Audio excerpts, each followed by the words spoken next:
অবশেষে পাশ হলো নবম পে স্কেল। 100% পেনশন সুবিধা ও মূল বেসিক সর্বনিম্ন 25,320 টাকা নির্ধারণ। প্রধান উপদেষ্টা এই বিষয়ে যা বললেন, বিস্তারিত আলোচনা করার শুরুতে ভিডিওটিতে একটি লাইক এবং চ্যানেলটি সাবস্ক্রাইব করে ভিডিওটি কন্টিনিউ করুন। দীর্ঘ প্রতীক্ষার পর অবশেষে সরকারি চাকরিজীবীদের জন্য পাশ হলো নবম জাতীয় বেতন স্কেল। এছাড়াও অবসরকালীন সরকারি চাকরিজীবীদের জন্য 100% সুবিধা মঞ্জুর ঘোষণা করা হয়েছে।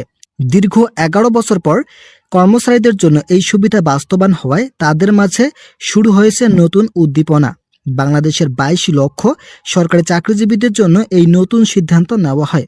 প্রধান উপদেষ্টা বলেন, আমরা দীর্ঘ 1 বছর থেকে বেতন বৃদ্ধির জন্য কাজ করেছি। অবশেষে গত 8 তারিখের বৈঠক আমাদের বেতন বৃদ্ধির চূড়ান্ত সীমারেখায় পৌঁছাতে সাহায্য করছে।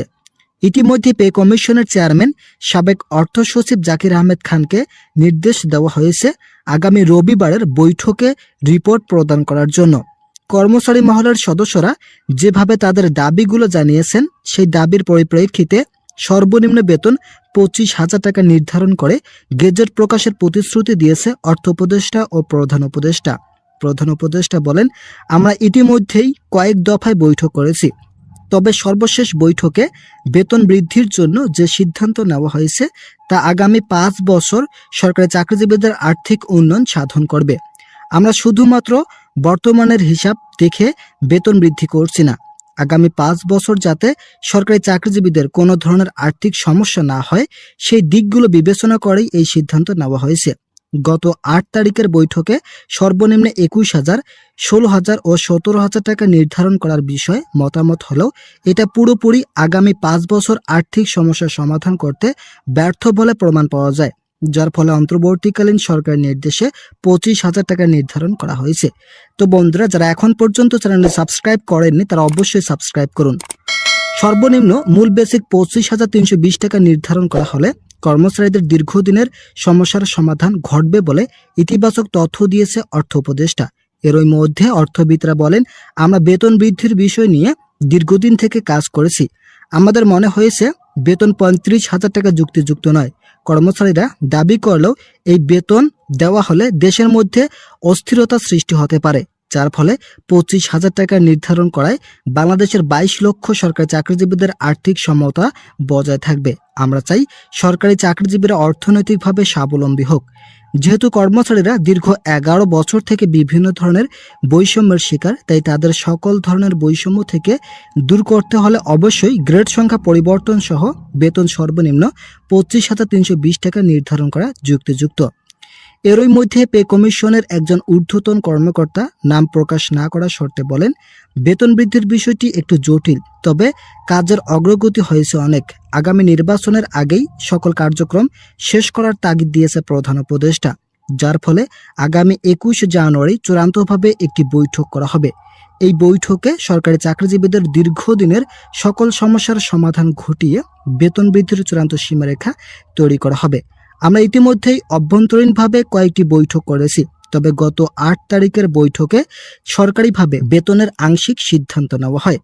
তো বন্ধুরা, যারা এখন পর্যন্ত চ্যানেলটি সাবস্ক্রাইব করেননি তারা অবশ্যই চ্যানেলটি সাবস্ক্রাইব করুন। অবসরকালীন ভাতা বৃদ্ধির বিষয়টি নিয়ে ইতিমধ্যে পে কমিশন ও অর্থ মন্ত্রণালয় ইতিবাচক তথ্য দিয়েছেন। তাদের ভাষ্য মতে, যদি অবসরকালীন ভাতা শতভাগ বৃদ্ধি করা না হয়, তাহলে কর্মকর্তাদের তুলনায় কর্মচারীরা বেশি ক্ষতিগ্রস্ত হবেন। সাধারণভাবে কর্মচারীদের বেতন অত্যন্ত কম, তাই যদি আগের স্কেলে পেনশন সুবিধা বহাল থাকে তাহলে কর্মচারীদের অবসরকালীন জীবন দুর্বিষহ হয়ে উঠবে। যেহেতু নতুন পে স্কেল বাস্তবায়ন করা হচ্ছে, তাই আগের বেতন কাঠামো পুরোপুরি বাতিল করার সঙ্গে সঙ্গে শতভাগ পেনশন সুবিধা বৃদ্ধির বিষয়টি আমলে নিয়ে দ্রুত কাজ চালিয়ে যাচ্ছে সংশ্লিষ্ট কর্তৃপক্ষ। অর্থ মন্ত্রণালয় থেকে ইতিমধ্যে এ বিষয়ে বিভিন্ন ইতিবাচক তথ্য উঠে আসে। একই সঙ্গে যারা নিম্ন গ্রেডের কর্মচারী আছেন তাদের জন্য থাকছে বিশেষ সুবিধা, যেমন বাড়ি ভাড়া, চিকিৎসা ভাতা ও যাতায়াত ভাতা সহ বিভিন্ন ভাতা নতুনভাবে সংযোজন করা হচ্ছে। 2015 সালের 8ম বেতন স্কেল পুরোপুরি অকার্যকর, তাই নতুন 2025 সালে বেতন স্কেলে সরকারি চাকরিজীবীদের জন্য এই 3টি ভাতা পুনরায় চালু করার নতুন সুবিধা তৈরি করা হয়েছে।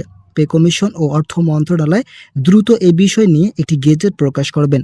এছাড়াও আগামী রবিবার সরকারিভাবে পে কমিশন তাদের রিপোর্ট অর্থ উপদেষ্টার কার্যালয়ে জমা দেবেন। রিপোর্ট পর্যালোচনা শেষে আগামী 21 জানুয়ারি চূড়ান্ত সিদ্ধান্ত আসবে প্রধান উপদেষ্টার কার্যালয়ে। আগামী রবিবার সরকারি চাকরিজীবীদের জন্য পে কমিশন রিপোর্ট জমা দেবেন।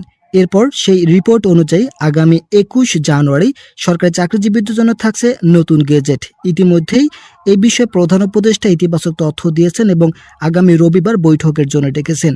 তো ইতিমধ্যে এই বিষয়ে নতুন একটি প্রতিবেদন প্রকাশিত হয়েছে। আজকের এই ভিডিওটিতে আমি এই বিষয়ে বিস্তারিত আলোচনা করলাম। আশা করি ভিডিওটি থেকে অনেক উপকার পেয়েছেন। যদি উপকার পেয়ে থাকেন তাহলে অবশ্যই আমাদের এই চ্যানেলটি সাবস্ক্রাইব করে পাশে থাকা বেল আইকনটি অল করে দিন।